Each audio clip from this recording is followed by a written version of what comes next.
మేము సంసిద్ధమే. రేపు అంటే ఫిబ్రవరి 11వ తారీఖున దళిత సింహగర్జన రాజమండ్రిలో వ్యామగిరి నందు మేము జరపబోతున్నాం. ఎందువల్లంటే ముఖ్యంగా బడుగు బలహీన వర్గాలు ఈ రాష్ట్రంలో నాశనం అయిపోయినటువంటి పరిస్థితి. ఈ నాశనమైన పరిస్థితిని ప్రజలకు వివరించాలి. ప్రజలకు వివరించి జగన్మోహన్ రెడ్డి ఈ వర్గాలకి ఎంత అన్యాయం చేస్తున్నాడో ప్రపంచానికి తెలియజెప్పాలన్న ఒక ఉద్దేశంతో మేము ఈ మీటింగ్ని జరపబోతున్నాం. ప్రతి జిల్లా నుంచి కూడా దీంట్లో పార్టిసిపేషన్ ఉంటుంది. ఇది ఎవరికి వాళ్ళు స్వతహాగా వాళ్ళ ఖర్చులు పెట్టుకుని వాళ్ళకి వాళ్ళు వచ్చే మీటింగు. మీ యొక్క ఈ రాష్ట్రంలో దళితులు పడుతున్న శ్రమలు ఓ పక్కన చూస్తూ ఉంటుంటే కొంతమంది దళిత దళారులు టీవీల్లో కూర్చుని ఎంత నిస్సగ్గుగా మాట్లాడుతున్నారంటే అసలు వీళ్ళు దళితులకే పుట్టారా? అసలు ఇన్ని స్కీములు తీసేస్తూ ఉంటే వీళ్ళు ఏ విధంగా జగన్మోహన్ రెడ్డి గారిని సమర్థించగలుగుతున్నారు మీ టీవీ ఛానల్లో కూర్చుని అని అనిపిస్తూ ఉంది. ఎందువల్లంటే 27 పథకాలు తీసేశాడు. ప్రతి విషయంలోనూ ఒక విద్య విషయంలో తీసుకుంటే విద్య విషయంలో ఎప్పుడూ లేని విధంగా విద్యని దళితులకు అందించాడని ఆయన చెప్పుకుంటున్నాడు. నేను ఛాలెంజ్ చేస్తున్నాను, కొన్ని ప్రశ్నలు సంధిస్తున్నాను. మీరు ఎవరన్నా దీనికి సమాధానం చెప్పగలరా? కొత్తగా పెట్టిన మెడికల్ కాలేజీలో 5 మెడికల్ కాలేజీ కొత్తగా పెడితే ఒక్కొక్క కాలేజీలో 150 సీట్లుంటే సగం అమ్ముకొని సగం మాత్రమే రిజర్వేషన్ ఎందుకు ఇచ్చాడు చెప్పగలరా? ఇది దళితులకి ఆయన ప్రభుత్వంలో జరిగిన మేలా? ఇది బెస్ట్ అవైలబుల్ స్కీమ్ పథకం ఈ రోజున ఇది తీసేసినందుకు హైకోర్టు నుంచి సుప్రీంకోర్టుకి వెళ్తే ఈ పథకాన్ని పునరుద్ధరించమని సుప్రీంకోర్టు చెప్పింది. ఎందుకు బెస్ట్ అవైలబుల్ స్కీమ్ పథకాన్ని తీసేసావు? దీనికి చెప్పగలరా? మీరు మీ చెంచాలను అడుగుతున్నాను, వైఎస్ఆర్సీపీ చెంచాలని. లేదంటే ఎప్పటి నుంచి ఉన్న పీజీ విద్యార్థులకు స్కాలర్షిప్ సౌకర్యము, లేదంటే ఫీజు రియంబర్స్మెంటు, లేదంటే నువ్వు పెట్టుకున్న విద్యార్థి దీవెన, వసతి దీవెన పీజీ విద్యార్థులకి ఎందుకు తీసేసావు? ఇప్పటిదాకా అన్ని గవర్నమెంట్లో ఇచ్చిన పీజీ విద్యార్థుల ఫీజు రియంబర్స్మెంట్ అదే వసతి దీవెన, విద్యా దీవెన ఎందుకు తీసేసావు చెప్పగలవా? అన్ని చోట్ల నుంచి, ప్రతి చోట నుంచి బడ్జెట్ నుంచి నవరత్నాలకి అమ్మ ఒడినిస్తూ ఒక ఎస్సీలకే సప్లాన్ నుంచి ఎందుకు నిధులు ఇస్తున్నావు? బడ్జెట్ నిధులు ఎందుకు కేటాయించట్లేవు చెప్పగలవా? ఏ విషయంలో నువ్వు కరెక్ట్గా ఉన్నావు? విద్యా విషయంలో అంబేద్కర్ విదేశీ విద్యా పథకం తీసేసావు. ఈ రోజుకి నేను ఇస్తున్నాను చాలామందికి జగనన్న విద్యా స్కీమ్, విదేశీ విద్య అని పెట్టావు. ఒక్కడికి ఇచ్చావా? ఒక్కరికి ఇచ్చగలిగితే, మీరు ఒక్కరికి వచ్చి ఇచ్చినట్లయితే ఒక్కరికి ఆ పేర్లు బయట పెట్టండి. ఛాలెంజ్ చేసి చెప్తున్నాను నేను. విద్యార్థులలో పూర్తిగా ఎస్సీలని నిర్వీర్యం చేయాలన్న ఒక ఉద్దేశం నీలో కనపడుతూ ఉంది. పై చదువులకి ఎస్సీలు వెళ్ళకూడదు, మెడికల్ లాంటి విద్య చదవకూడదు.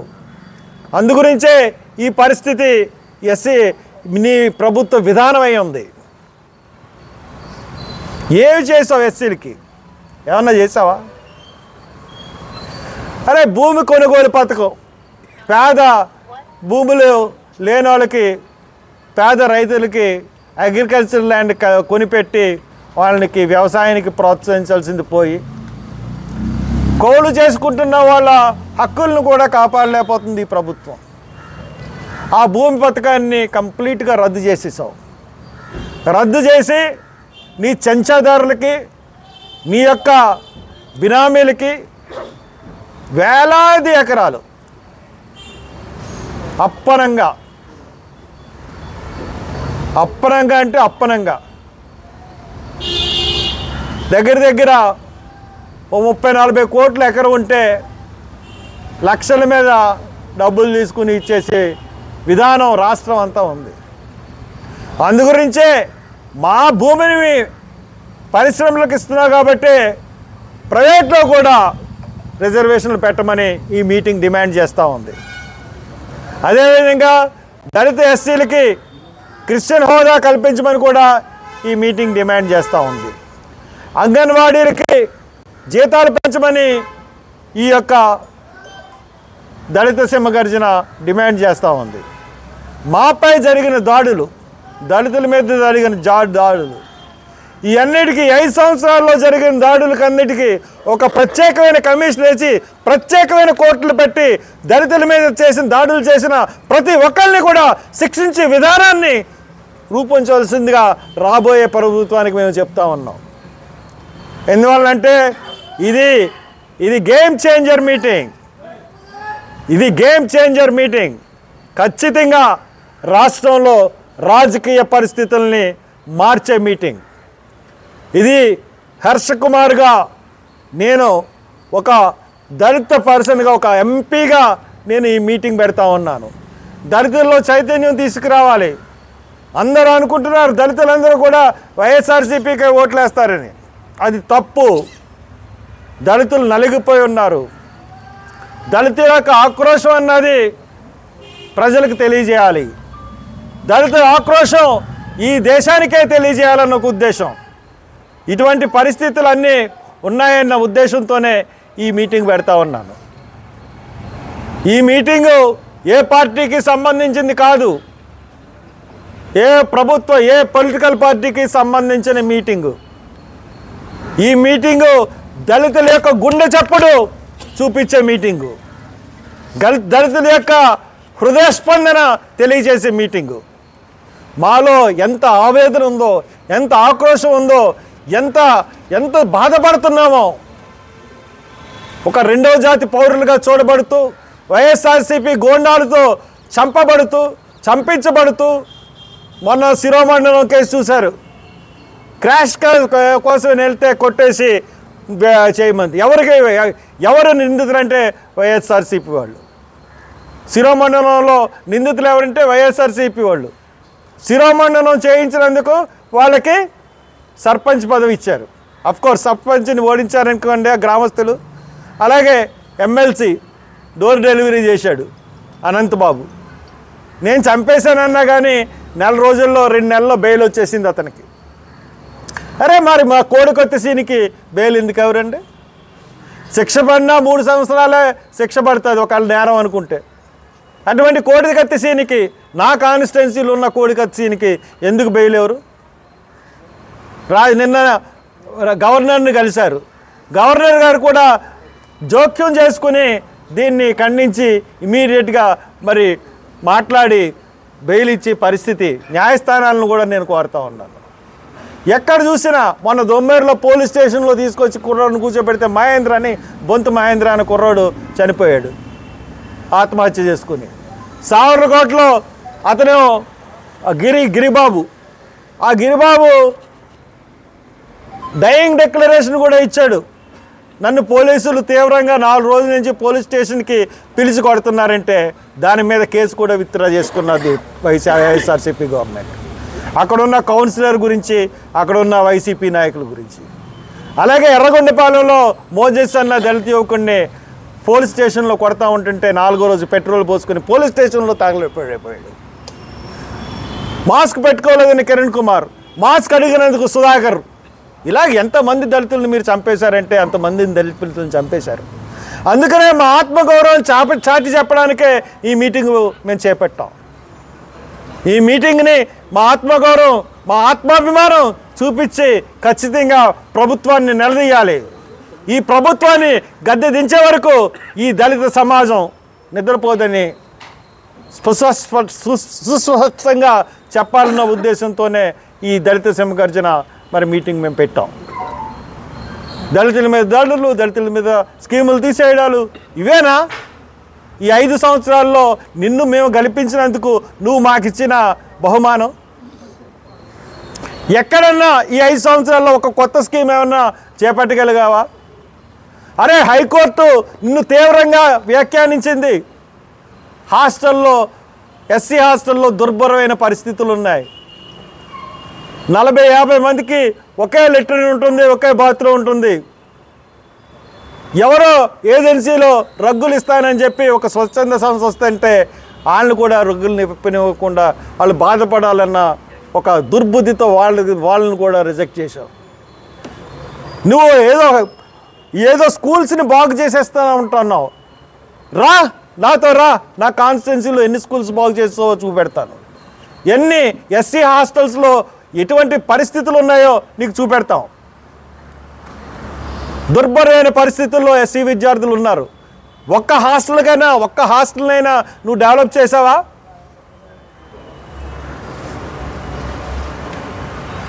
ఇంకా చూస్తే మరి స్టడీ సెంటర్లు, ఏపీ స్టడీ సర్కిల్ హైదరాబాద్లో ఉండేది. అలాగే రాష్ట్రంలో స్టడీ సర్కిల్ ఉంటే ఐఏఎస్ కోచింగ్కి ఈ యొక్క అన్ని కోచింగ్లకి ఉండేది. ఆ కోచింగ్లన్నింటినీ తీసేసాం.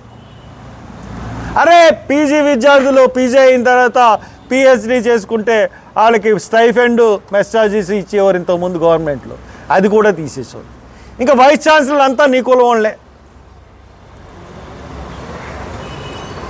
ఇంకా అసలు మా మంత్రులకి, ఎమ్మెల్యేలకి సిగ్గుందా లేదా అని నేను అడుగుతా ఉన్నాను.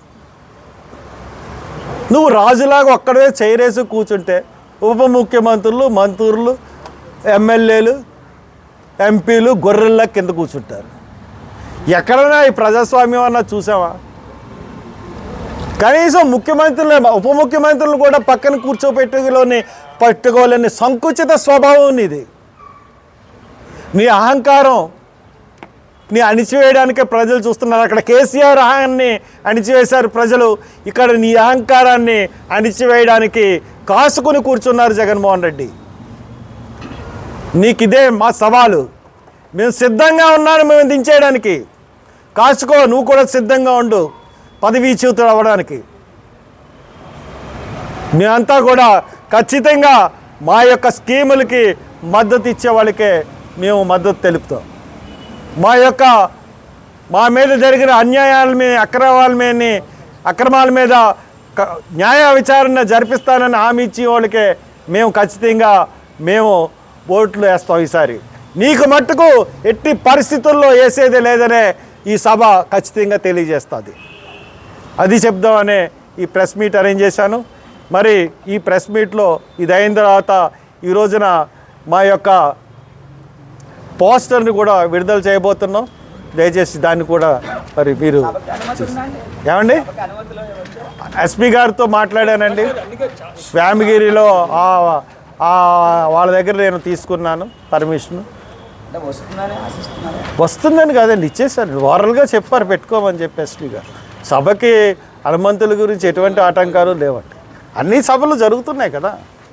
ఇప్పుడు ఈ రోజున ఏలూరు సభ గురించి కాలువను పూర్తి చేశారండి, పంట కాలువని. స్కూల్స్కి సెలవులు ఇచ్చేశారండి. ఇంటర్మీడియట్ స్టేట్ పరీక్షలు ఉంటే, ఎగ్జామ్స్ ఉంటే, స్టేట్ ఎగ్జామ్స్ ఉంటే ఆ స్టేట్ ఎగ్జామ్స్ను కూడా పోస్ట్పోన్ చేసి ప్రైవేట్ స్కూల్ దగ్గర మరి ఈ రోజున వాళ్ళు బస్సులు కూడా తీసుకున్నారండి. కానీ మా మీటింగులకి వాలంటీర్ల ద్వారా మరి ఈ రోజున మమ్మల్ని మా దళితుల్ని ఆఫ్ చేయడానికి ప్రయత్నాలు చేశారు. ఇంతకుముందు ఒక మీటింగ్ కూడా ప్రయత్నాలు చేశారు. నేను వార్నింగ్ ఇస్తున్నాను వాలంటీర్లకి, ఎవరన్నా మా మీటింగ్ అడ్డుకుందని తెలిసిందంటే చాలా తీవ్రమైన పరిణామాలు ఉంటాయి. మీటింగ్కి ఆఫ్ చేసినట్టు మాకు ఇన్ఫర్మేషన్ వచ్చిందంటే మటుకు వాలంటీర్స్ ఎవరన్నా బెదిరించారంటే మటుకు తీవ్రమైన పరిణామాలు ఉంటాయి, గుర్తుపెట్టుకోండి.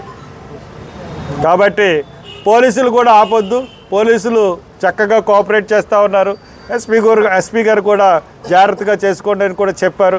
కాబట్టి మాకు ఎక్కడి నుంచి కూడా మాకు అనుమతులు ఇవ్వకుండా, అనుమతులు అన్నీ ఇచ్చారు కాబట్టి మా మీటింగ్కి ఎక్కడ డిస్టర్బ్ చేయకుండా మాకు ప్రభుత్వం సహకరించమని మేము కోరుతా ఉన్నాం.